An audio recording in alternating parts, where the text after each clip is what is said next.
আল্লাহ রাব্বুল আলামিন বলে, দুনিয়ার মানুষ, আমি আল্লাহ তোমাদেরকে দুনিয়াতে পাঠাইছি। এই দুনিয়ার জিন্দেগিতে তোমরা কেউ চিরদিন পৃথিবীতে থাকতে পারবে না। তোমাদের অবশ্যই আবার দুনিয়া থেকে আমার কাছে চলে আসতে হবে, ঠিক কিনা বলেন? কিতাবের মধ্যে আসছে, পয়গম্বর সুলাইমান আলাইহিস সালামের একজন উম্মত ঘরের ভিতরে বসে আছে। মালাকুল মউত আজরাইল তার সামনে যায় হাজির হয়ে গেছে। মালাকুল মউত হাজির হইয়া তার দিকে শুধু একবার চোখ তুইলা তাকাইছে। মালাকুল মউতের চোখ দেখা পয়গম্বর সুলাইমান আলাইহিস সালামের উম্মত ভয় পায়া বেহুশ হয়ে গেছে। মালাকুল মউতের চেহারা দেখা, চোখ দেখা ভয় পায়া বেহুশ হয়ে গেছে। যখন তার হুশ ফিরে আসছে, দৌড়ায়া পয়গম্বরের দরবারে আসছে, পয়গম্বর আমাকে তাড়াতাড়ি করে বাঁচান। পয়গম্বর বলে, কি হয়েছে তোমার? বলে, শোনেন, একটু আগে আমার কাছে মালাকুল মউত আসছে। বলে, মালাকুল মউত যে আসছে তুমি বুঝলা কেমনে? বলে, হ্যাঁ, মালাকুল মউত আইসা আমাকে বইলা গেছে, শোন এ বনি আদমের সন্তান, শোন, আমি আল্লাহর ফেরেশতা আজরাইল মালাকুল মউত, আমি 40 দিন পরে তোমার জান কবজ করব। কতদিন পরে? হাদিস শরীফে আসছে, আমাদের যখন মৃত্যুর সময় হয় 40 দিন আগে মালাকুল মউত আজরাইল কাছে আসে। যাদের মৃত্যুর সময় হয়ে যায় 40 দিন আগে মালাকুল মউত আজরাইল তার কাছে আসে। আয়েশা মাথায় হাত দিয়া বলে, শোন বনি আদমের সন্তান, তোর বাকি আছে আর 40 দিন। তওবা কর, তওবা কর, গুনাহ ছাইরা দে, ইবাদত কর। এই দুনিয়াতে থাকতে পারবি না। এই দুনিয়ার টাকা পয়সা, বাড়ি গাড়ি, অর্থবিত্ত, ক্ষমতা কোনো কিছুই থাকবে না। তোকে 3.5 হাত এই বডি নিয়ে 3.5 হাত মাটির মধ্যে একখানা কাফনের কাপড় নিয়ে চলে যেতে হবে, ঠিক কিনা বলেন? আল্লাহ রাসূল সাল্লাল্লাহু আলাইহি সাল্লাম সাহাবীদেরকে বলেন, ও সাহাবীরা, মৃত্যুর 40 দিন আগে মালাকুল মউত মৃত ব্যক্তির কাছে, যিনি মারা যাবেন তার কাছে 40 দিন আগে একবার কইরা যায়। প্রতিদিন কয়বার? যখন মৃত্যুর বাকি থাকে 3 দিন, তখন 3 বার কইরা আসে। সকালে আসে, বিকালে আসে, রাত্রে আসে। সকাল, দুপুর, রাত্রে আইসা 3 বার কইরা সতর্ক করে আর বলে, এ বনি আদমের সন্তান, তোর মৃত্যুর সময় আছে আর মাত্র 3 দিন। তওবা কর, তওবা কর, তওবা কর, আল্লাহ তাআলার কাছে ক্ষমা চা। তোর সময় শেষ, এই পৃথিবীতে তুই আর থাকতে পারবি না। তোর জন্য আল্লাহ তাআলা যতটুকুন হায়াত বরাদ্দ করেছিল, তোর হায়াতের জিন্দেগি শেষ। আল্লাহ তাআলা তোর জন্য যতটুকুন রিজিক বরাদ্দ করেছিল, তোর রিজিকও শেষ। এই কারণে দেখবেন যে মানুষগুলো মারা যায় 40 দিন আগে তাদের কথাবার্তা চেঞ্জ হয়ে যায়। 40 দিন আগে দেখবেন ওই মানুষগুলোর খাওয়া দাওয়া আগের মতো খেতে পারে না। আগে একটা মনের ভিতরে চঞ্চলতা ভাব ছিল, হাসি খুশি ছিল। যে মারা যাবে সে 40 দিন আগ থেকে মন মরা হয়ে যায়। মালাকুল মউত আইসা বইলা যায়, তোর বাকি আছে আর কয়দিন? 40 দিন, 39 দিন, 38 দিন, 37 দিন। তখন আর দুনিয়ার কোনো কিছু ভালো লাগে না, খাওয়া দাওয়া ভালো লাগে না, আত্মীয় স্বজন ভালো লাগে না। তখন একা একা মন মরা হইয়া পড়া থাকে। আস্তে আস্তে করে খাবার দাবার ছেড়ে দেয়। আল্লাহ রাব্বুল আলামিন কোরআনুল কারীমের মধ্যে সে কথাই বলেন, ইদা জাআ আজালুহুম লা ইস্তাখিরুনা সাআতা ওয়া লা ইস্তাকদিমুন। নবী আপনি বলে দেন, আমি প্রত্যেকটা মানুষকে নির্ধারিত একটা হায়াতের জিন্দেগি দিয়া দুনিয়াতে পাঠাইছি। 1 মিনিট আগেও মৃত্যু হবে না, 1 মিনিট পরেও মৃত্যু হবে না, ঠিক কিনা বলেন? এই কারণে দেখবেন কত মানুষ মারা যায় রাত 3টা 10 মিনিটে, ভোর 5টা 1 মিনিটে মাইকিং করে মসজিদ থেকে, অমকের ছেলে অমক মারা গেছে রাত 3টা 10 মিনিটে, ভোর 5টা 1 মিনিটে, দুপুর 2টা 10 মিনিটে। কিছু মানুষ আছে দেখবেন দুপুরের খাবার সামনে নেয়, 1 লোকমা ভাত খায় আর খাইতে পারে না। 1 লোকমা খায়া বলে, আমার শরীরটা ভাল লাগতেছে না, ভাতের প্লেটটা রাইখা বলে আমাকে একটু শোয়ায়া দাও। কি করে দাও? আমার মাথায় একটু তেল ডলে দাও, পানি দিয়া দাও, আমার কেমন যেন ভালো লাগে না, অস্বস্তি লাগতেছি, আমার শরীরের মধ্যে শান্তি পাইতেছি না। আল্লাহর বান্দা এক লোকমা ভাত খায়া বিছানার মধ্যে শুয়া গেল। এই শোয়াই তার জীবনের শেষ শোয়া, আর কোনোদিন সোজা হইয়া দাঁড়াতে পারলো না। ঠিক কিনা বলে? এখন আমরা চিন্তা করি, লোকটা দুপুরের ভাত খাইতে বইলো, ঠিক মতো ভাতটা খাইতে পারলো না, এক লোকমা খাইয়াই মারা গেল। ঠিক কিনা বলেন? প্রশ্ন আসে কি আসে না? আল্লাহ রাসূল বলেন, আল্লাহ তাআলা তার রিজিক ওই এক লোকমা পর্যন্ত বাকি ছিল। প্লেটে যেই ভাত আছে ওই ভাতগুলো আর তার বরাদ্দে নাই। আল্লাহ রাসূল সাল্লাল্লাহু আলাইহি সাল্লাম বলেন, সাহাবীরা, যখন মানুষ মারা যায়, আত্মীয় স্বজন আইসা মৃত ব্যক্তির সামনে কান্নাকাটি করে কি করে না? আহারে আমার বাপ মারা গেল, আমার ভাই মারা গেল, বিলাপ করতে থাকে, কান্না করতে থাকে। আল্লাহ নবী, বিশ্ব নবী রাহমাতুল লিল আলামিন বলেন, এ সাহাবীরা শোনো, যখন মৃত ব্যক্তি মারা যায়, আত্মীয় স্বজন আইসা যখন কান্না করে, তখন আল্লাহ তাআলার ফেরেশতারা ওই বাড়িতে আইসা বলে, এ বনি আদমের সন্তানরা, কান্না করো না, কান্না করো না, রবের কাবার কসম খায়া বলি, কান্না করো না। রব এই বান্দার জন্য যতটুকুন হায়াত বরাদ্দ করেছিল, তার হায়াতের জিন্দেগি শেষ। রব এই বান্দার জন্য যতটুকুন রিজিক বরাদ্দ করেছিল, তার রিজিক শেষ, তার আর কোনো রিজিক অবশিষ্ট নাই, বাকি নাই। সে দুনিয়াতে কি খাবে, সে যে দুনিয়াতে বাঁচবে, তার হায়াতের জিন্দেগিও শেষ। সুতরাং তার জন্য কান্না কইরো না। আল্লাহ তাআলা তাকে এতটুকুন রিজিক আর এতটুকুন হায়াত দিয়েই দুনিয়াতে পাঠাইছে। ঠিক কিনা বলেন? সাহাবাই কেরাম বলেন, ওগো আল্লাহ রাসূল, ফেরেশতারা যে এই কথা বলে, তাহলে আমরা কেন শুনি না? আল্লাহ নবী বলে, সাহাবীরা রে, তোমরা যদি ফেরেশতাদের এই কথাগুলো শুনতা, তাহলে দুনিয়াতে তোমরা আর কেউ ঘর সংসার করতে পারতা না।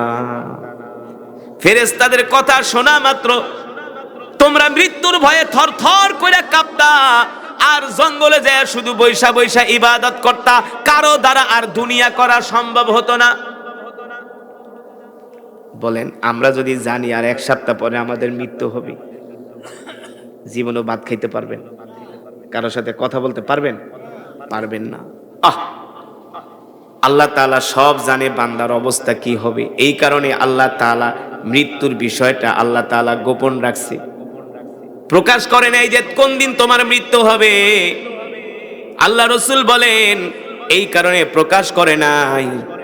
মানুষের মৃত্যুর সময় যদি নির্ধারণ করে দেওয়া হয়, ওই মানুষ দিয়ে আর সংসার হবে না, ঘর হবে না, চাকরি হবে না, ব্যবসা হবে না। আল্লাহ রাব্বুল আলামিন বলে, বান্দারে, এত কিছু করার পরেও তোমরা কেউ দুনিয়ার জমিনে চিরস্থায়ী হবে না, কেউ দুনিয়ার জমিনে থাকতে পারবা না। অবশ্যই তোমাদেরকে আমার কাছে ফিরে আসতে হবে। ঠিক কিনা বলেন? ও আন্নাকুম ইলাইনা লা তুরজাউন, এ বান্দা, আমার কাছে তোমাদেরকে ফিরে আসতে হবে, প্রত্যাবর্তন করতে হবে। মিনহা খলাকনাকুম ওয়া ফিহা নুঈদুকুম ওয়া মিনহা নুখরিজুকুম তারাতান উখরা। আল্লাহু আকবার। আল্লাহ রাব্বুল আলামিন বলে, আমি আল্লাহ তোমাদেরকে মাটি দিয়া বানাইছি। কি দিয়া? আবার মাটির ঘরে চলে যেতে হবে। দুনিয়া কত স্বার্থপরের জায়গা। এখন যদি মারা যায়, লাশটা আর ঘরেও নিবে না। নিবে উঠানের মধ্যে ফালায়া রাখবি, একটা চাদর মুড়া দিয়া উঠানের মধ্যে ফালায়া রাখবি। যেই স্ত্রীর সাথে 50-60 বছর সংসার করলেন, ওই স্ত্রীকে যদি বলা হয় তুমি তোমার স্বামীর লাশটা রাত্রবেলা একটু পাহারা দাও, বলবে আমি পারবো না, আমার ভয় লাগে। স্ত্রীও থাকতে চাইবে না। তার মানে এই দুনিয়াতে আমাদের কেউ আপন না। আপন কি? জোরে বলেন কি? আল্লাহ তাআলা আপন। আল্লাহ রাব্বুল আলামিন বলে, বান্দা, দুনিয়াতে তোমরা সন্তানকে আপন মনে করো, স্ত্রীকে আপন মনে করো, পরিবার পরিজনকে আপন মনে করো। আসলে কেউ তোমাদের আপন না, একমাত্র আমি রবই হলাম তোমাদের আপন। ঠিক কিনা বলেন? ওই যে পয়গম্বর সুলাইমান আলাইহিস সালামের উম্মত বেহুশ হইয়া যখন জ্ঞান ফিরে আসছে, দৌড়াইয়া পয়গম্বরের কাছে আসছে। আয়েশা বলে, পয়গম্বর আমাকে বাঁচান, কি হয়েছে? আমার সামনে মালাকুল মউত আজরাইল আসছে, বড় বড় চোখ করে আমার দিকে তাকাইছে, আমি ভয় পেয়ে গেছি। পয়গম্বর বলে, ঠিক আছে তুমি বসো, আমি আজরাইলকে খবর দিতেছি। পয়গম্বর মালাকুল মউত আজরাইলকে খবর দিছে, আজরাইল এদিকে আসো, তুমি আমার উম্মতরে কেন ভয় দেখাইছো? আমার উম্মতের দিকে কেন চোখ বড় বড় কইরা তাকাইছো?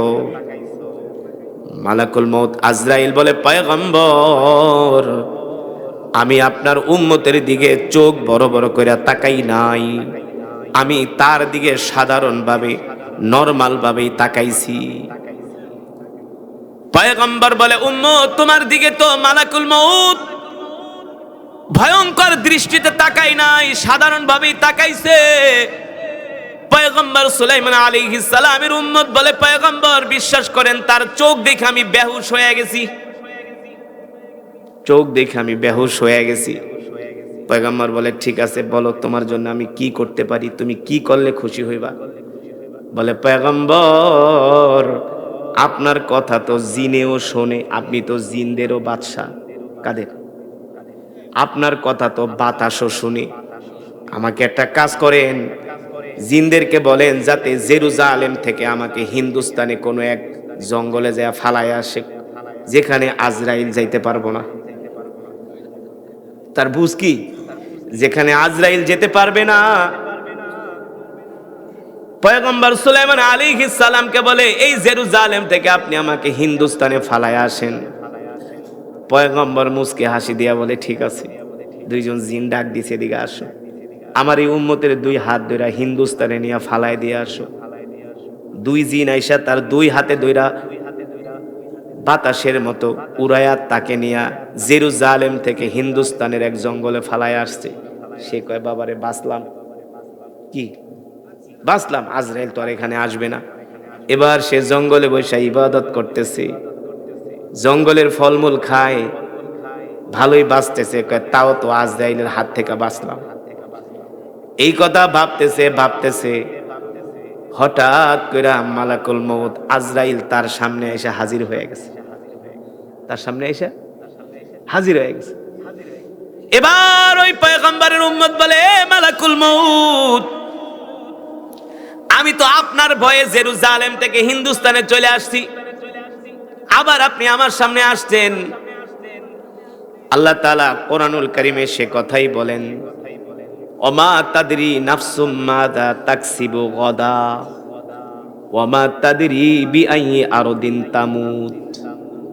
মানুষ জানে না আগামীকাল সে কি খাবে। সুবহানাল্লাহ বলেন। মানুষ জানে না আগামীকাল সে। আল্লাহ তাআলা এই কোরআনুল কারীমের মধ্যে বলেন, ওমা তাদরি নাফসুম মাযা তাকসিবু গাদা। মানুষ জানে না আগামীকাল সে কি খাবে। আমরা বাজার থেকে গরুর গোশত কিনে আনছেন, স্ত্রীরে বলছেন, শোনো আগামীকাল দুপুরবেলা গোশতটাকে একটু নতুন আলু দিয়া ভালো করে ভুনা করবা, নাকি আগামীকাল খুব ভালো করে আত্মীয় স্বজন নিয়ে খাবো। রাত্রবেলা ঘুমাইছেন, হঠাৎ কইরা কোমরের একটা রগে টান লাগছে, আর বিছনা থেকে উঠতে পারেন না। এখন 4 জন লাগে আপনারে ধইরা উঠাইতে। কথা কন, হ্যাঁ? হসপিটালে নিছে, ডাক্তার বলে কাপাসিয়াও কাজ হবে না, গাজীপুরেও কাজ হবে না, তাড়াতাড়ি করে ঢাকা মেডিকেল নিয়ে যান। কোথায়?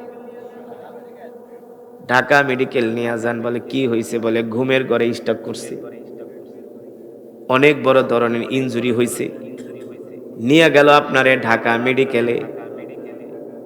কিন্তু আপনি তো চাইছিলেন দুপুরবেলা গরুর গোশত দিয়া ভাত খাবেন আগামীকাল, না? এখন আপনি ঢাকা মেডিকেলের বেডে শুয়া রুটি আর কলা খাইতেছেন। কথা কন। কি খাইতেছেন? রুটি আর কলা। চাইছিলেন গরুর গোস্ত, কিন্তু কপালে জুটলো। আল্লাহ বলে না না না, ওমা তাদরি নাফসুম মাযা তাকসিবু গাদা। দেখেন আল্লাহ তাআলার কোরআন, আমরা কোরআন না জানার কারণে আমাদের ঈমান দুর্বল। কোরআন না বোঝার কারণে আমাদের ঈমান দুর্বল। কোরআন না বোঝার কারণে আমাদের আল্লাহর উপর বিশ্বাস নাই, তাওয়াক্কুল নাই। যদি আমরা কোরআন বুঝতাম তাহলে আমরা কেউ বেনামাজি থাকতাম না। যদি আমরা কোরআন বুঝতাম তাহলে আমরা কেউ সুদ খাইতাম না, হারাম খাইতাম না। কারণ রিজিকের মালিক কে? আল্লাহ। তোমার কোটি কোটি টাকা আছে, যদি আল্লাহ না চায় তুমি সম্পদ ভোগ করে যাইতে পারবা না। সব কিছুর মালিক আল্লাহ তাআলা বলে, বান্দারে গরুর গোশত কিনে আনছিলি, দুপুর বেলা খাবি, এটা ছিল তোর পরিকল্পনা। কিন্তু আমি আল্লাহ তো পরিকল্পনা আরেকটা করে রাখছি, তোর কপালে তো লিখে রাখছি রুটি আর কলা। তুই ভাবছিলি আগামীকাল মুরগি পোলাও খাবি, কিন্তু না না না, আরে তুই তো জানোস না আগামীকাল তুই কি খাবি। আল্লাহ বলে জানেন কি? ওমা তাদেরি বিআইয়ি আরদিন তামুত। এবার আসেন, এই আয়াতের অর্থ কি? আল্লাহ তাআলা বলতেছেন ওমা তাদরি বিআইয়ি আরদিন তামুত। মানুষ জানে না কোন জমিনে তার মৃত্যু হবে।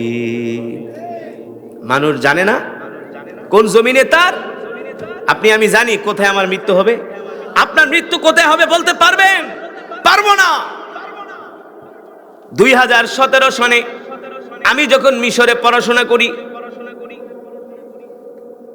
মিশর থেকে বাংলাদেশে আসতেছি, দুবাই এয়ারপোর্টে এসে নামছি।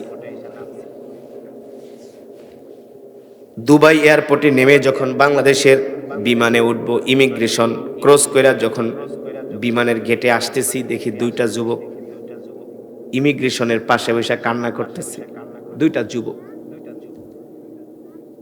এমন ভাবে কান্না করতেছে, আমার দেখা মায়া লাগলো। মনে করলাম হয়তোবা ওরা বাংলাদেশি, কিন্তু আরবি ঠারবি জানে না, হয়তোবা দুবাইয়ের পুলিশ টুলিশ কোনো কারণে ধরছে। হ্যাঁ, ভাষা টাষা জানে না, হয়তোবা কোনো বিপদে পড়ছে। আমি চিন্তা করলাম যে দেখি ওদেরকে কোনো হেল্প করা যায় কিনা। আমি আগায় গেলাম, এই ভাই এদিকে আসো, কান্না করো কেন, কি হয়েছে, এয়ারপোর্টে কোনো সমস্যা কিনা? দুইটা যুবক আমারে দেখা দৌড়ে আসছে, বলে হুজুর আপনার তো আমরা চিনি, হুজুর আপনাকে আমরা চিনি, আপনি তো আমাদের এলাকার মাহফিলে গেছিলেন কুমিল্লা। আমি বলি তাহলে কেন কান্না করো বলো। এই কথা বলার পরে ওই ছেলের বড় ভাই আমাকে জড়ায় ধরে বলে, হুজুর আমরা আপন মায়ের পেটের দুই ভাই। আমাদের বাবা 32 বছর আগে বাংলাদেশ থেকে দুবাইতে আসছে। কত বছর আগে? এই দুবাইতে ব্যবসা করে। বাবা আমাদেরকে অনেক কষ্ট করে পড়াশোনা করাইছে। দুই ভাইকে বাংলাদেশ থেকে দুবাই এনে বাবা আমাদেরকে ব্যবসা ধরায় দিছে। আর বলছে, বাবা রে আমার আর বিদেশ করতে ভালো লাগে না, আমি এবার বাংলাদেশে চলে যাব। শেষ জীবনটা আমি আমার দেশে কাটাবো, আমার মাতৃভূমিতে কাটাবো। কারণ দেশের মাটির প্রতি সবারই একটা ভালোবাসা আছে। হ্যাঁ, আপনাদের এই এলাকায় জন্ম, গুলশানে নিয়ে যদি আপনাদেরকে কোটি টাকার ফ্ল্যাটেও রাখে, এই এলাকায় থাইকা যে মজা পাইবেন গুলশানে ওই মজা পাইবেন না। মাটির ঘেরানি আলাদা, মাটির ঘ্রাণ আলাদা, শান্তি। বলে হুজুর আমার বাবার অনেক অর্থবিত্ত, সে বলে আর দুবাইতে থাকবে না। কিন্তু আমার বাবার দুবাইতে যাওয়ার আজকেই ডেট ছিল, বাংলাদেশে চলে যাবে দুবাই থেকে। 1 সপ্তাহ পর্যন্ত আমার বাবা আত্মীয় স্বজনের জন্য, আমাদের ভাই বোনদের জন্য, আমার দাদা দাদির জন্য আমার বাবা 1 সপ্তাহ পর্যন্ত মার্কেটিং করছে। হুজুর গতকালকে মার্কেটিং কইরা আইসা বাবা ব্যাগ ঠ্যাগ গুছায়া ঘুমায় পড়ছে। বলছে সকালবেলা আমাকে 6টা বাজে জাগায় দিবা, এয়ারপোর্টে যেতে হবে। কোথায়? এয়ারপোর্টে যেতে হবে। আমরা তো বাবার ব্যাগ ঠ্যাগ গুছায়া বাবারে খাওয়া দাওয়া করে রাত্রবেলা ঘুম পাড়ায় দিছি। 6টা বাজে যায় বাবারে ডাক দেই, বাবা কোনো কথা বলে না। মনে করছিস এক সপ্তাহ যাবত অনেক মার্কেট করছে, মার্কেটে মার্কেটে ঘুরছে, অনেক কষ্ট করছে, হয়তোবা শরীর ক্লান্ত, এই কারণে ঘুমাইতেছে। আবার যাই আধা ঘন্টা পরে ডাক দেই, বাবা কোনো সারা শব্দ দেয় না। আবার আধা ঘন্টা পরে যায় ডাক দেই, বাবা আর ঘুম থেকে ওঠে না। আমাদের সন্দেহ হলো বাবা কেন ঘুম থেকে ওঠে না। এবার আমরা দুই ভাই যায়া বাবার মাথার কাছে বইসা বাবার হাত ধইরা পা ধইরা বাবাকে টানি, বাবা ওঠে না। আমাদের কেমন যেন সন্দেহ হলো বাবা কি ঘুমের ঘরে, বাবার কিছু হয়েছে কিনা। আমরা দৌড়ায়া মুস্তাশফায় গেলাম, হসপিটালে গেলাম, ডাক্তার আনলাম। ডাক্তার এনে বাবার পুরা শরীরটা পরীক্ষা করে ডাক্তার বলল, শোনো তোমার বাবা ঘুমের ঘরে রাত 4টা বাজে ইন্তেকাল করছি। হুজুর, আমার বাবার স্বপ্ন ছিল শেষ জীবনটা বাংলাদেশে কাটাবে, আমার বাবার মৃত্যু যাতে হয় বাংলাদেশে। আল্লাহ রাব্বুল আলামিন বলে, না না না, ওমা তাদরি বিআই আরদিন তামুত, মানুষ জানে না কোন জমিনে তার মৃত্যু হবে, ঠিক কিনা বলেন? ওই যে পয়গম্বর সুলাইমান আলাইহিস সালামের উম্মত মনে আছে ছিল কোথায়? জেরুজালেমে। জেরুজালেমে গেছে কোথায়? হিন্দুস্তানে, জঙ্গলে। এবার মালাকুল মউতকে বলে, এ মালাকুল মউত, আপনার ভয়ে তো আমি জেরুজালেম থেকে হিন্দুস্তানে চলে আসলাম। মালাকুল মউত বলে, শোনো তুমি আমার ভয়ে না, আমার ভয়ে না, জেরুজালেম থেকে তুমি হিন্দুস্তানে আমার ভয়ে আসো নাই। এক নম্বরে হলো ইদা জা আজালুহুম লা ইস্তাখিরুনা সাআতা ওয়া লা ইস্তাকদিমুন। আমি যখন 40 দিন আগে তোমার বাড়িতে জেরুজালেমে যাইতাম, ওই 40 দিন 39, 38, 37 দিনে তোমার মৃত্যুর সময় হয় নাই। ওই সময় তোমার মৃত্যুর সময় হয় নাই, তোমার মৃত্যুর সময় হয়েছে এই সময়। কোন সময়? এই সময়ে। আমি 40 দিন আগে তোমার কাছে গেলে কি হবে? তখন তো তোমার মৃত্যুর অর্ডার এখনো আসে নাই। আর তুমি যে জেরুজালেমের মরবা, তোমার ইন্তেকাল হবে, আল্লাহ এটা লেখা রাখে নাই। জেরুজালেমের জমিনে তোমার মৃত্যু হবে না, আল্লাহ তোমার মৃত্যু লেখা রাখছে হিন্দুস্তানের মাটিতে, ঠিক কিনা বলেন? সুতরাং এখনই তোমার মৃত্যু হবে। আল্লাহ রাব্বুল আলামিন কোরআনুল কারীমে সে কথাই বলেন, ওমা তাদরি বিআই আরদিন তামুত। এ বান্দা, আমি আল্লাহ তোদেরকে যেই দিন সৃষ্টি করছি সেই দিনই আমি আল্লাহ তুই কতদিন বাঁচবি, কতটুকু রিজিক খাবি, কোন জমিনে তার মৃত্যু হবে, কোন জমিনে তার জন্ম হবে, আমি আল্লাহ সব কিছু নির্ধারণ করে রাখছি, ঠিক কিনা বলেন? আপনি আমি যতই কৌশল করি, হিসাব করি না কেন, কোনো লাভ আছে? কোনো লাভ নাই। এই কারণে আল্লাহ নবী, বিশ্ব নবী রহমাতুল্লিল আলামিন বলে, উম্মত সদা সর্বদা মৃত্যুর জন্য প্রস্তুত থাকো, তৈয়ার থাকো উম্মত। এ উম্মত, সদা সর্বদা মৃত্যুর জন্য প্রস্তুত থাকো, তৈয়ার থাকো। আল্লাহ নবী সাহাবায়ে কেরামদেরকে বলেন, ও সাহাবীরা, মৃত্যু এমন একটা ভয়ঙ্কর বিষয়, মৃত্যুর যন্ত্রণা এত কঠিন যন্ত্রণা। আল্লাহ তাআলা কোরআনুল কারীমের মধ্যে সে কথাই বলেন, ওয়াজাআত সাকরাতুল মাউতি বিল হক যালিকা মা কুনতা মিনহু তাহিদ।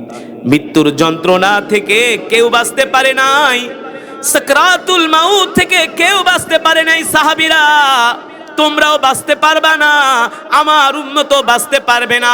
সাহাবায়ে কেরাম প্রশ্ন করলেন, ওগো আল্লাহর নবী, মৃত্যুর যন্ত্রণা কেমন হবে? আল্লাহর নবী বলেন, বদকারের জন্য এক রকম আর নেককারের জন্য আর এক রকম। সুবহানাল্লাহ। বলেন, আমরা কয়জন আর নেককার? কয়জন আমরা সমাজে নেককার মানুষ আছি? 100-র ভিতরে 3 জন মানুষও নামাজ পড়ে না। কথা কয় পড়ে? এই যে এখন শীতের দিন আইছে, শীতের দিনে তো 100-র ভিতরে 97% মানুষই ফজরের নামাজ পড়ে না। 4-5 জন। কয়জন? 4-5 জন। একবারে সহি কথা বলছে, 4-5 জন। আল্লাহ রাসূল বলেন, নেককারের মৃত্যু হবে একভাবে আর বদকারের মৃত্যু হবে। সাহাবায়ে কেরাম প্রশ্ন করলেন, ওগো আল্লাহর নবী, বদকারের মৃত্যু কিভাবে হবে? আল্লাহ রসুল বলে, সাহাবীরা শোনো, যখন বদকারের মৃত্যু হবে তখন মালাকুল মউত একটা ভয়ঙ্কর চেহারা নিয়ে তার সামনে আসবে। মালাকুল মউতের হাতে থাকবে একটা লোহার রড। কি থাকবে? লোহার রড। মালাকুল মউত লোহার রড নিয়ে যখন জমিনে আসবে, বদকার ব্যক্তির রূহ মালাকুল মউতকে দেখার পরে ভয়ের চোটে ওই রূহ যায়া পায়ের আঙ্গুলের চিপায় যায়া পালাবে। আমাদের পায়ের আঙ্গুল আছে না, এই আঙ্গুলের চিপার ভিতরে চলে যাবে। মালাকুল মউত রড দিয়া পিটায় পিটায় ওখান থেকে রূহটাকে বের করবে বাইরা। রূহ বের হতে চাইবে না, রূহ তো জানে বের হইলে আরো মায়ের। বের হওয়ার পরে কি মায়ের শুরু হয়ে যাইব। রূহ ভয় পায়, রূহ বের হতে চায় না। দেখবেন কোন প্রাণীকে যদি আপনি মারতে যান, প্রাণীটা কেমন ভয় পায়, আর সামনে আগায় না। রূহ এমন বের হতে চায় না। রূহ যায় আঙ্গুলের চিপার মধ্যে, আঙ্গুলের মধ্যে পালায়, শিরা উপর শিরায় ঢুকে মালাকুল মউত রড দিয়া পিটায়া পিটায়া ওই রূহটাকে বের করে আর বলে, বের হ, বের হ, বের হ। এই কারণে দেখবেন বদকার ব্যক্তি মৃত্যুর সময় তাদের চোখগুলো বড় বড় হয়ে যায়।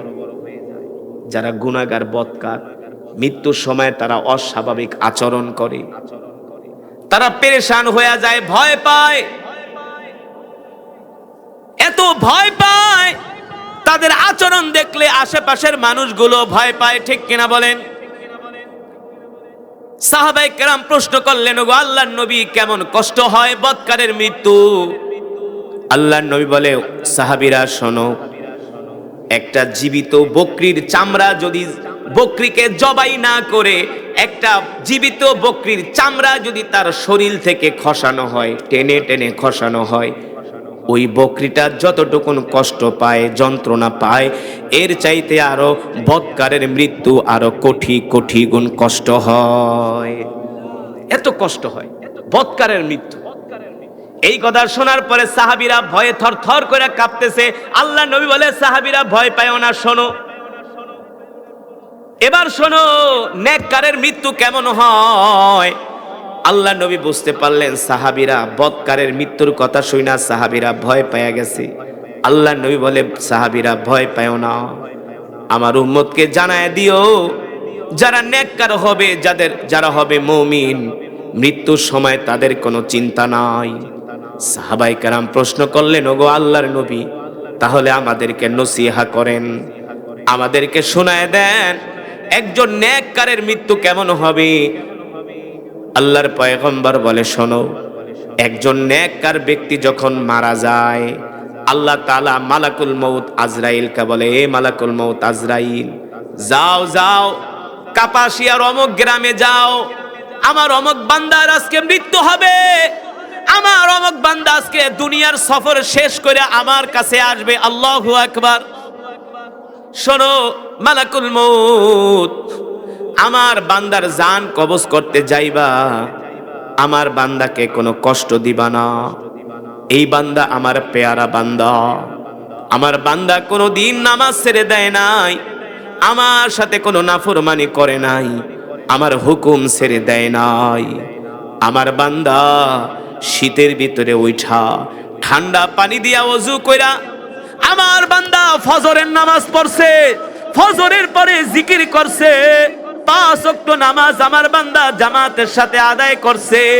প্রতিদিন আমার বান্দা আমার কদমে সেজদা দিছে, জাহান্নামের ভয়ে আমার বান্দা চোখের পানি ফালাইছে।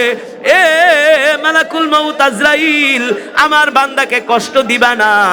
আমার রবের নির্দেশ হলো, তুমি আমার বান্দার জান কবজ করার জন্য জমিনে যাইবা, জান্নাত থেকে আমার বান্দার জন্য একটা সাদা রুমাল নিয়ে যাবা। কি নিয়া? জান্নাতি একটা সাদা রুমাল নিয়া মালাকুল মউত আজরাইল দুনিয়াতে আসে নেককার ব্যক্তির জান কবজ করার জন্য। সাদা একটা রুমাল নিয়ে আসে। আল্লাহ তাআলা বলে, শুধু সাদা রুমাল নিবা না, জান্নাত থেকে একটা খুশবু নিয়ে যাও। সুবহানাল্লাহ বলে, কি নিয়ে যাও? জান্নাত থেকে একটা খুশবু নিয়ে যাও। এবার মালাকুল মউত আজরাইল জান্নাত থেকে একটা খুশবু আর একটা সাদা রুমাল নিয়ে আসে। সাদা রুমাল আর খুশবু নিয়ে আসার পরে যেই ব্যক্তি মারা যাবে, নেককার ব্যক্তি তার মাথার সামনে বসে, বৈশা বলে, এ বনি আদম, আল্লাহর বান্দা শোনো, তুমি ভয় করো না, কান্না করবা না, টেনশন করবা না। আমি মালাকুল মউত আজরাইল, আল্লাহ তাআলা আমাকে তোমার জান কবজ করার জন্য পাঠাইছে। তবে শোনো, তুমি এখন দুনিয়ার সফর শেষ কইরা সুখের জায়গা, যেখানে তুমি অনন্তকাল থাকবা, তুমি তোমার রবের সাথে সাক্ষাৎ করবা। আল্লাহু আকবার, জোরে বলেন আল্লাহু আকবার। তুমি কোনো ভয় পেও না, চিন্তা করবা না, টেনশন করবা না। আমি যে তোমার রূহটা বের করব, তুমি টেরই পাইবা না। সুবহানাল্লাহ বলেন। দেখবেন অনেক ডাক্তারের কাছে ইনজেকশন দিতে গেলে ডাক্তার কি বলে, চাচা ভয় পাবেন না, আরে আমি ইনজেকশন আস্তে করে দিব, আপনি টেরই পাবেন না। চাচা আপনি কেমন আছেন, চাচি কেমন আছে, আরে চাচা আপনি ভয় পান কেন, পিঁপড়ার কামড়ের মতো আপনি ভয় পাবেন না। অনেক ভালো ডাক্তার এইভাবে করে রোগীকে সাহস দেয়, তাই না? ওই ইনজেকশন দেওয়ার পরে কিন্তু ব্যথা লাগে না। আর কিছু ডাক্তার আছে, আয়া এমনি বইছেন কেন, হাত দেন, সোজা করেন, এত ভয় পান কে? সে ইনজেকশন দিলে কিন্তু আরো বেশি ভয় লাগে, ঠিক কিনা? ঠিক। মালাকুল মউত আয়েশা বলে, ভয় পাবা না আল্লাহর বান্দা, আমি মালাকুল মউত আজরাইল তোমার জান কবজ করব। যখন ওই ব্যক্তিটা ভয় পায়া যায়, তখন মালাকুল মউত বলে, শোনো, তুমি দুনিয়ার সফর শেষ করে কোথায় যাইবা জানোনি? বলে না। তখন আল্লাহ তাআলা জান্নাতি বান্দার জন্য জান্নাতের দরজাটা খুলে দেয়। জোরে বলেন সুবহানাল্লাহ। তখন তিনি জান্নাতের নেয়ামত দেখা, জান্নাতের সৌন্দর্য দেখা, জান্নাতের হুর দেখা, গিলমান দেখা, জান্নাতের বাগান দেখা, তখন তিনি মুস্কি হাসতে থাকে। আল্লাহ বলে, বান্দারে, আমি আল্লাহ তোমার জন্য এই জান্নাতটা রেডি করে রাখছি। এই কারণে আব্দুল্লাহ ইবনুল মুবারক রাহমাতুল্লাহি আলাইহি, জগৎ বিখ্যাত মুহাদ্দিস, আল্লাহর ওলি বুজুর্গ আব্দুল্লাহ ইবনুল মুবারক রাহমাতুল্লাহি আলাইহি মৃত্যুর সময় মুস্কি মুস্কি হাসতেছে। মৃত্যুর সময় মুস্কি মুস্কি হাসে। 3 দিন পরে তার সন্তান স্বপ্ন দেখছি। আব্দুল্লাহ ইবনুল মুবারক মৃত্যুর সময় মুস্কি মুস্কি হাসতেছে। 3 দিন পরে তার সন্তান স্বপ্ন দেখা বলল, বাবা জান, ও আমার সম্মানিত পিতা, সম্মানিত পিতা, দুনিয়ার মানুষ মৃত্যুর সময় ভয় পায়, আর আপনি মৃত্যুর সময় মুস্কি মুস্কি হাসতেছেন, কারণ কি? আব্দুল্লাহ ইবনুল মুবারক রহমতুল্লাহি আলাইহি বলে, আমার সন্তান শোনো, আমার কওমদেরকে বইলা দিও, আমার কওমের মানুষদেরকে বইলা দিও, আব্দুল্লাহ ইবনুল মুবারক কোনদিন এক ওয়াক্ত নামাজ কাজা করে নাই, তাহাজ্জুদের নামাজ ছেড়ে দেয় নাই, কোন আদনা থেকে আদনা গুনাহ করে নাই, আল্লাহ তাআলার সাথে নাফরমানি করে নাই। এই কারণে আব্দুল্লাহ ইবনুল মুবারক মৃত্যুর সময় তার মালিক তাকে জান্নাতের চিত্রটা তার চোখের সামনে তুইলা ধরছে। আল্লাহু আকবার। আমি আব্দুল্লাহ ইবনুল মুবারক জান্নাতের চিত্র দেখে আমি আর সহ্য করতে পারি নাই, আমি আনন্দে হাইসা দিছি যে দুনিয়ার সফরটা শেষ কইরা কবরে গেলেই শান্তি। সুবহানাল্লাহ বলে।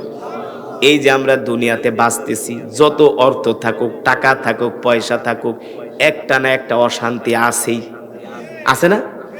Diabetes, pressure, heart, kidney, liver, অসুস্থতার আর অভাব নাই।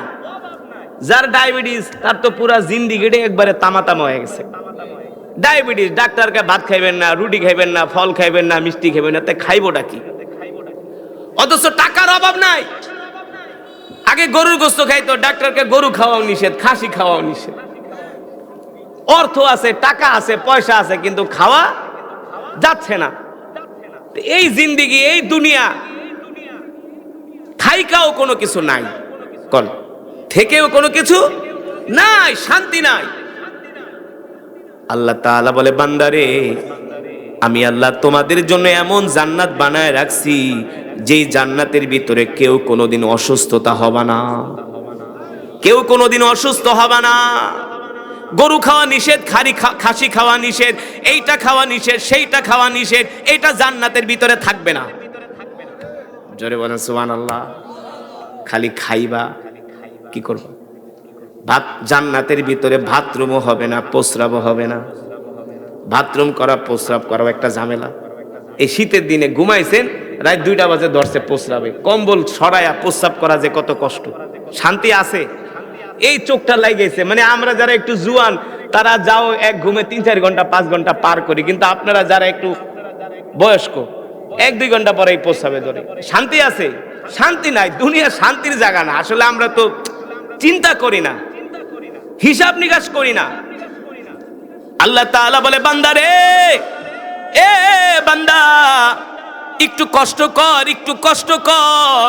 60-70টা বছর একটু দাঁতে কামড় দিয়া একটু কষ্ট করে শুধু আমার কাছে আয়। ওয়ালাকুম ফিহা মা তাশতাহি আনফুসুকুম ওয়ালাকুম ফিহা মা তাদউন। আমি আল্লাহ তোদের জন্য এমন জান্নাত বানায়া রাখছি, ওই জান্নাতের ভিতরে যা চাবি তাই পাবি। আর আস্তে কোন সুবহানাল্লাহ। যা চাবি তাই পাবি।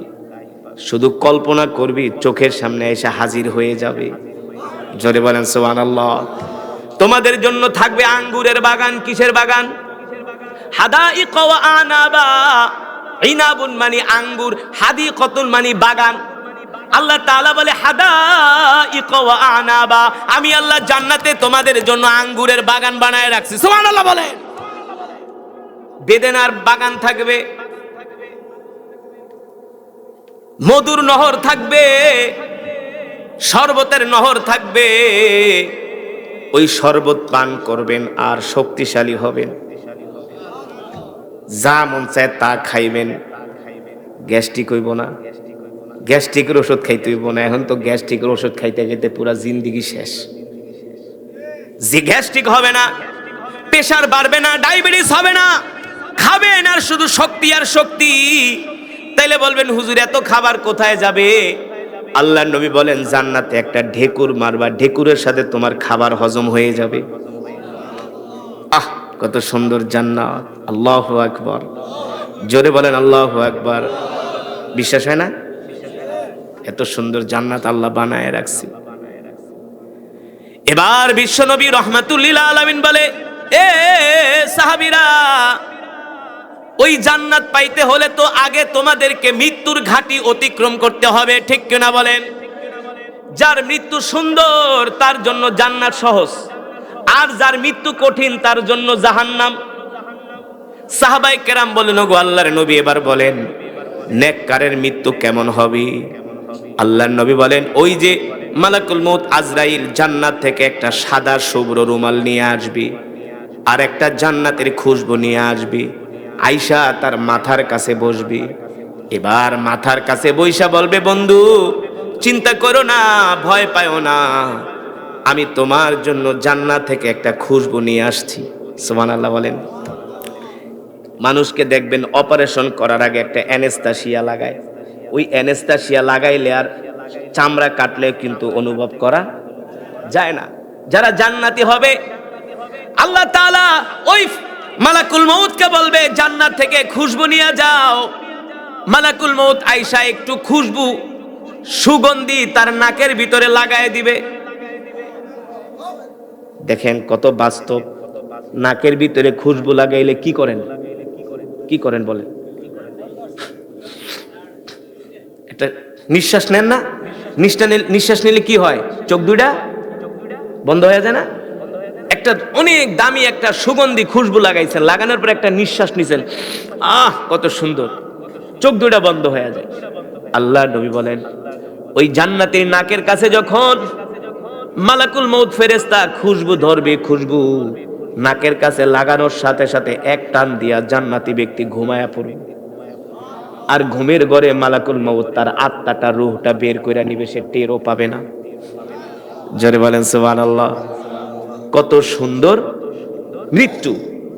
সে ঘুমায় যাবে, টের পাবে না। এই কারণে দেখবেন কিছু নেককার বান্দা মৃত্যুর সময় মুস্কি মুস্কি হাসে না, চেহারাটা উজ্জ্বল হয়ে যায়।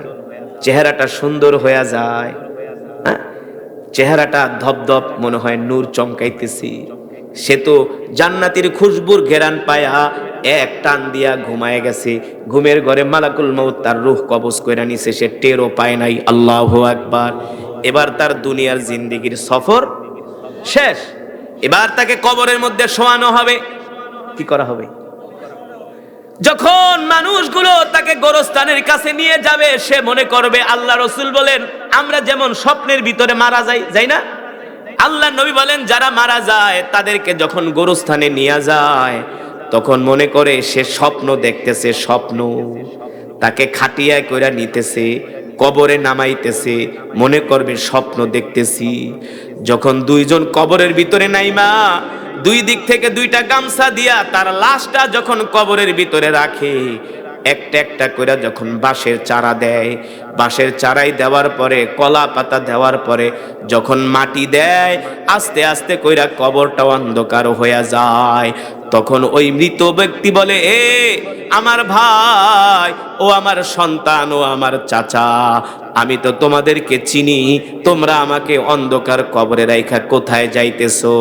তোমরা আমাকে এইভাবে একা একা অন্ধকার কবরে রাইখা যায়ও না। যখন তাকে কবরের ভিতরে শোয়ানো হয়, উপর দিয়া মাটি দিয়ে দেওয়া হয়, তখন কবরটা অন্ধকার হয়ে যায়। আল্লাহ নবী বলেন, উম্মত, আল কবরুত তুরাব, কবর হলো একটা মাটির ঘর। আল কবরুল গুরফা, কবর হলো একটা অন্ধকার ঘর। যেই কবরে দরজা নাই, জানলা নাই, বাতি নাই, আলো নাই, এমন অন্ধকার কবরে ওই মৃত ব্যক্তিটা একা একা শুয়া থাকে। তখন সে ভয় পাইতে থাকে, ভয়ে থরথর করে কাঁপতে থাকে। এই অবস্থায় হঠাৎ করে দেখে তার মাথার সামনে যায়া আল্লাহর কোরআন হাজির হয়ে যায়। এই যে একটু আগে আমি কোরআন পড়লাম না, এই কোরআন আমি যে আপনাদেরকে বললাম, যারা কোরআন শোনার জন্য আসছেন, বসেন, একটু সবর করেন, ধৈর্য ধরেন। সবর না করলে, ধৈর্য না ধরলে কোনো কিছুই অর্জন করা যায় না। সব সবর আর সবর। নবীওয়ালা জিন্দেগি ছিল সবর, সাহাবাওয়ালা জিন্দেগি ছিল সবর, ঠিক কিনা? সবর। এই যে আমি আপনাদেরকে যে কোরআনুল কারীমের তেলাওয়াত কইরা শুনাইছি, আল্লাহ নবী বলেন, ইযা উদিআল মাইয়িতু ফি কবরিহি জাআল কুরআনু ইনদা রাসিহি। যারা দুনিয়ার জমিনে আল্লাহর কোরআনকে মহব্বত করবে, আল্লাহর কোরআনকে ভালোবাসবে, ওই ব্যক্তি যখন মারা যাবে, তাকে যখন কবরের মধ্যে শোয়াবে, ওই অন্ধকার কবরে আল্লাহর কোরআন যায়া তার মাথার সামনে দাঁড়ায়া যাবে। তার অন্ধকার কবরটা আলোকিত হয়ে যাবে। সুবহানাল্লাহ বলে। কি হবে? অন্ধকার কবর আলোকিত হয়ে যাবে। একটু পরে দুইজন ফেরেশতা তার কবরে আসবে, মুনকার নাকির। আয়েশা তাকে তিনটা প্রশ্ন করবে। কোরআন জিজ্ঞেস করবে, এ ফেরেশতা, মিন আইনা জিতা, কোত্থেকে আসতো বলো? বলে, জিনা মিনাল আরশ, আমরা আরশ থেকে আসছি। কেন? বলে, আল্লাহ আমাদেরকে পাঠাইছে এই ব্যক্তিকে তিনটা প্রশ্ন করার জন্য। কয়টা? আল্লাহর কোরআন বলবে, ঘুমাইতে দাও, ডিস্টার্ব করো না, যাও। সুবহানাল্লাহ বলবেন না? আল্লাহর কোরআন বলবে, ঘুমাইতে দাও, ডিস্টার্ব করো না। বাবারা, আপনাকে কেন বললাম বসেন কোরআন শোনার জন্য? এই কোরআনুল কারীমের মধ্যে এমন একটা সূরা আছে, আল্লাহ নবী বলেন, মুসলিম শরীফের বর্ণনায়, এই কোরআনুল কারীমের মধ্যে এমন একটা সূরা আছে, ওই সূরা বলতেছে, এ দুনিয়ার মানুষ, তুমি যদি আমাকে প্রতিদিন এশারের নামাজের পরে তেলাওয়াত করো, তোমার ইন্তেকালের পরে আল্লাহ যদি তোমাকে জান্নাত না দেয়, তাহলে আমি কোরআনের সূরা আল্লাহর সাথে ঝগড়া করব। তুমি যদি আমাকে দুনিয়াতে তেলাওয়াত করো, তোমাকে যদি আল্লাহ জান্নাত না দেয়, আমি আল্লাহর সাথে ঝগড়া করব যে আল্লাহ আপনি কেন জান্নাত দিবেন না। সুবহানাল্লাহ বলবেন না? সেই সূরার নাম কি জানেন? মাশাআল্লাহ, সেই সূরার নাম সূরাতুল মুলক। সূরাতুল, আমাদের জান্নাতে যাওয়া কত সহজ, কত সহজ। খালি একটু হালাল রিজিক খাইতে পারলিস আর হারাম গুনাহ থেকে বাঁচতে পারলিস, আর এই আমলগুলো করেন। সূরাতুল মুলক, আল্লাহ নবী বলেন, কেউ যদি প্রতিদিন এশারের নামাজের পরে সূরাতুল মুলকের তেলাওয়াত করে, আল্লাহ তাআলা বিনা হিসাবে তাকে জান্নাত দিয়ে দিবে, তার কোনো হিসাব হবে না। এবার আল্লাহর কোরআন বলবে, ফেরেশতা যাও, আমার এই বন্ধুকে ডিস্টার্ব করো না, তারে ঘুমাইতে দাও। ফেরেশতারা বলবে, না না না, আমরা তো আসছি তাকে 3টা প্রশ্ন করব। আল্লাহর কোরআন বলবে, অনুমতি দেওয়া হবে না, বের হয়ে যাও। এক পর্যায়ে ফেরেশতাদের সাথে আল্লাহর কোরআনের সাথে ঝগড়া লেগে যাবে। সুবহানাল্লাহ বলবেন না? আল্লাহর কোরআনের সাথে কি লাগবে? ঝগড়া। ফেরেশতারাও তাদের ক্ষমতা প্রদর্শন করবে, এই মিয়া বাধা দাও কেন, আমরা আল্লাহর ফেরেশতা, আমাদেরকে আমাদের কাজ করতে দাও। আল্লাহর কোরআন বলবে না আমার দোস্তরে ঘুমাইতে দাও। আমার বন্ধু শীতের দিনে ফজরের সময় উঠা ঠান্ডা পানি দিয়ে ওযু কইরা কোরআন পড়তো, ফজরের নামাজ পড়তো, ফজরের পরে কোরআন পড়তো, তাহাজ্জুদে কোরআন পড়তো, রাত্রে ঘুমানোর আগে কোরআন পড়তো, মাগরিবের পরে কোরআন পড়তো। দূর দূরান্ত থেকে যেখানে কোরআনের মাহফিল হইতো শীতের ভিতরে দৌড়ায়া যাইতো, আলেমদের মজমায় বসতো, কোরআন শুইনা তার চোখ দিয়া পানি পড়তো। আর তুমি আইছো তারা প্রশ্ন করতে, যাও। এবার ফেরেশতারা বলবে, ঠিক আছে আমরা চলে যাব, আমরা চলে যাব, তবে আমাদেরকে তোমার পরিচয় দাও। তখন আল্লাহ তাআলার কোরআন বলবে, শোনো, তোমরা হলে আল্লাহর ফেরেশতা, কিন্তু আমি হলাম স্বয়ং আল্লাহর জবানের কালাম। জোরে বলেন সুবহানাল্লাহ। ফেরেশতাদের পাওয়ার বেশি নাকি কোরআনের পাওয়ার? হ্যাঁ, কোরআনের পাওয়ার। সুবহানাল্লাহ বলেন, কোরআনের পাওয়ার। ফেরেশতারা চলে যাবে,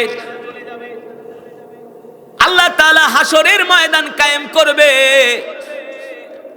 আল্লাহর কোরআন বলবে, বন্ধু তুমি চিন্তা করো না, টেনশন করো না, তুমি আমার সাথে আসো। এবার আল্লাহ তাআলার কোরআন তাকে জাহান্নামের কাছে নিয়ে যাবে। জাহান্নামের প্রহরীরা তাকে দেখা বলবে, আহলান ওয়া সাহলান মারহাবান তয়িবান, আপনি আগায়া যান, আপনার সাথে আল্লাহর কোরআন আছে। আল্লাহর কোরআন তাকে পাহারা দিয়া দিয়া নিয়ে যাবে, মিজানের পাল্লার কাছে যাবে। মিজানের পাল্লায় যে ফেরেশতারা দায়িত্বে, তারা বলবে, আহলান ওয়া সাহলান, আপনি আগায়া যান, আপনাকে অভিনন্দন, আপনার সাথে আল্লাহর কোরআন আছে। সুবহানাল্লাহ বলেন।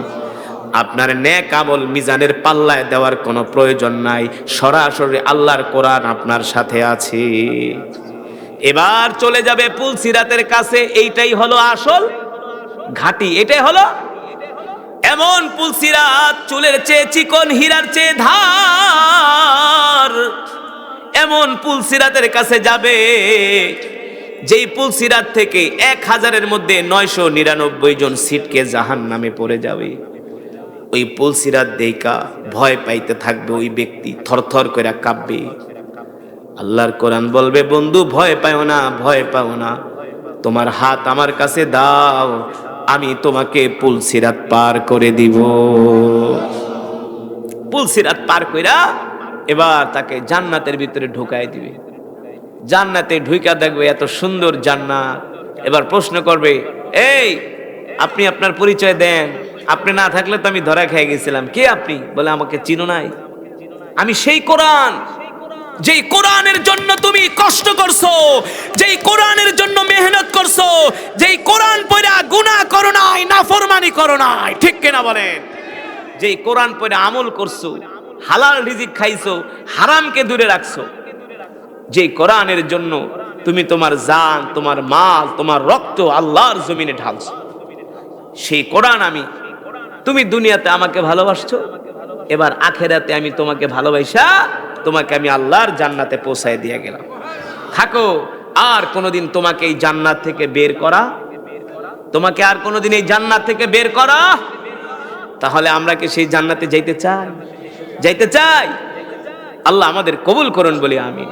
সেই জান্নাতে যদি আমরা যেতে চাই, তাহলে আমাদেরকে কোরআন শিখতে হবে, কোরআন পড়তে হবে, কোরআন অনুযায়ী চলতে হবে, কোরআনের সমাজ, কোরআনের রাষ্ট্র প্রতিষ্ঠা করতে হবে, ঠিক কিনা বলেন?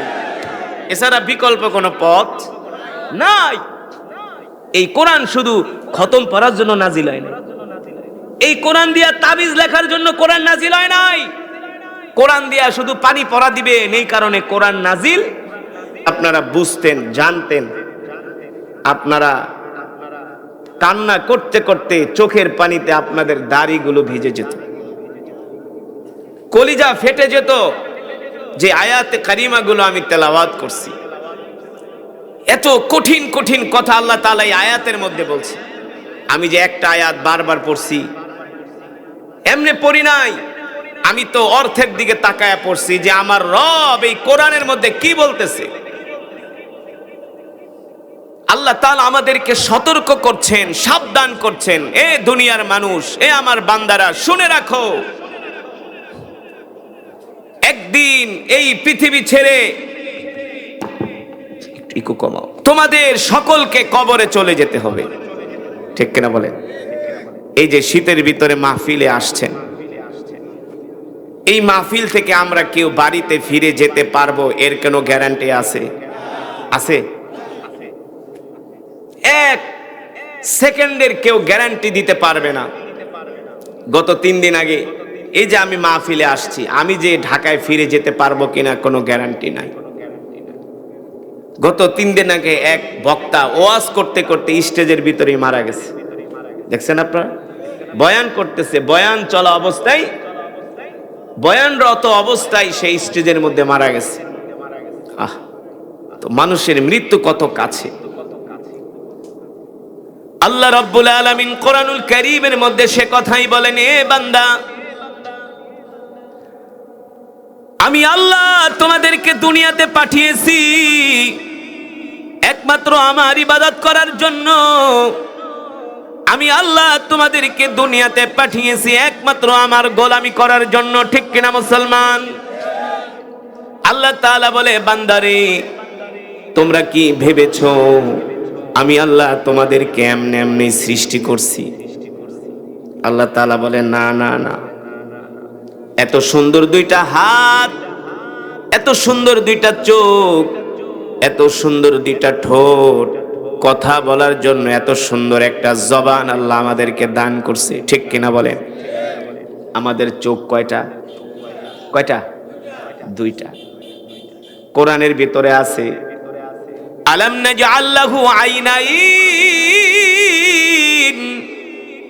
ওয়া লিসানান ওয়া শাফাতাইন ওয়া হাদাইনাহুন নাজদাইন। আল্লাহ রাব্বুল আলামিন বলে, হে দুনিয়ার মানুষ, আমি আল্লাহ তোমাদেরকে 2টা চোখ দান করছি, কথা বলার জন্য একটা জবান দান করছি, 2টা ঠোঁট আমি আল্লাহ দান করছি। তোমাদের 3.5 হাত বডির মধ্যে আমি আল্লাহ তাআলা কত নিয়ামত দিছি। ঠিক কিনা বলেন? আমি আল্লাহ দুনিয়ার জমিনে তোমাদেরকে কত সম্মানিত করে সৃষ্টি করেছি রে বান্দা। তোমরা কি ভেবেছো আমি আল্লাহ তোমাদেরকে এমনি এমনি সৃষ্টি করেছি? আল্লাহ রাব্বুল আলামিন বলেন, না না না, আফাহাসিবতুম আন্নামা খলাকনাকুম আবাসা ওয়া আন্নাকুম ইলাইনা লা তুরজাউন। আল হিসবানু অর্থ ধারণা করা, উপলব্ধি করা। আল্লাহ রাব্বুল আলামিন বলে, দুনিয়ার মানুষ, আমি আল্লাহ তোমাদেরকে দুনিয়াতে পাঠাইছি। এই দুনিয়ার জিন্দেগিতে তোমরা কেউ চিরদিন পৃথিবীতে থাকতে পারবে না। তোমাদের অবশ্যই আবার দুনিয়া থেকে আমার কাছে চলে আসতে হবে। ঠিক কিনা বলেন? মরতে হবে কি হবে না? কুল্লু নাফসিন যায়িকাতুল মাউত। আল্লাহ তাআলা বলে, প্রত্যেকটা মানুষকে মৃত্যুর স্বাদ গ্রহণ করতে হবে, কিন্তু সেই মৃত্যুকেই আমরা ভুলা যাই। কথা কয়জন মানুষ আমরা সারা দিনে মৃত্যুর কথা স্মরণ করি? একদমই না। মৃত্যুর কথা স্মরণই করি না, মৃত্যুর কথা ভাবি না। পৃথিবীতে যত জিনিস আছে সব জিনিসের একটা গ্যারান্টি আছে। কি আছে? এই যে মাইক সাউন্ড সিস্টেম, এটারও একটা গ্যারান্টি আছে 10-20 বছরের। মোবাইলের একটা গ্যারান্টি আছে, নাই? গাড়ির গ্যারান্টি আছে। একটা ফ্রিজ কিনতে যাবেন, ফ্রিজ কোম্পানি আপনাকে 15 বছরের গ্যারান্টি দিবে। একটা বিল্ডিং বানাবেন, ইঞ্জিনিয়ার আপনাকে 100 বছরের গ্যারান্টি দিবে। কিন্তু আমরা পৃথিবীর মানুষ নিজেকে অনেক শক্তিশালী মনে করি, অনেক ক্ষমতাবান মনে করি। আল্লাহ রাব্বুল আলামিন বলে, দুনিয়ার মানুষ, দুনিয়ার সব কিছুর গ্যারান্টি আছে, সব মালের গ্যারান্টি আছে, সব মেশিনারিজের গ্যারান্টি আছে, কিন্তু মানুষের এক সেকেন্ডের কোনো গ্যারান্টি নাই। আছে? আল্লাহ তাআলা কোরআনুল কারীমে সে কথাই বলেন, কুল ইন্নাল মাউতাল্লাযী তাফিররুনা মিনহু ফাইন্নাহু মুলাকীকুম সুম্মা তুরাদ্দুনা ইলা আলিমিল গায়বি ওয়াশ শাহাদা ফায়ুনাব্বিউকুম বিমা কুনতুম তা'মালুন। আল্লাহ রাব্বুল আলামিন বলে, দুনিয়ার মানুষ, মৃত্যু থেকে তোমরা যতই বাঁচার চেষ্টা করো না কেন, মৃত্যু থেকে তোমরা কেউ বাঁচতে পারবা না। পারবো? 1000 ফিট মাটির নিচেও যায় যদি আমরা বসবাস করি, সেখানেও আজরাইল যায় আমাদেরকে ধরবে। 40-50 হাজার ফিট উপরেও যদি আপনি বিমান দিয়া ওড়েন, সেখানেও মালাকুল মউত আপনাকে যায় আঘাত করবে, হানা দিবে। ঠিক কিনা বলেন? এই কারণেই তো পয়গম্বর সুলাইমান আলাইহিস সালাম এমন একজন নবী ছিলেন। নাম শুনছেন? পয়গম্বর সুলাইমান আলাইহিস সালাম। কথা বলেন, আমি করব ওয়াজ, আপনারা দিবেন আওয়াজ। রাজি আছেন ইনশাআল্লাহ? পয়গম্বর সুলাইমান আলাইহিস সালাম এমন একজন নবী, তিনি শুধু মানুষের নবী না, তিনি জিনদের নবী। তিনি শুধু মানুষের বাদশা না, তিনি জিনদেরও বাদশা। সুবহানাল্লাহ বলেন। পয়গম্বর সুলাইমান আলাইহিস সালামের কথা জিনেরা পর্যন্ত শুনতো, এমনকি বাতাস পর্যন্ত পয়গম্বরের কথা শুনতো। বাতাস, বাতাসকে পয়গম্বর যেটা নির্দেশ দিত সেটাই বাতাস করত। কত বড় পাওয়ারফুল ক্ষমতা ছিল পয়গম্বর সুলাইমান আলাইহিস সালামের।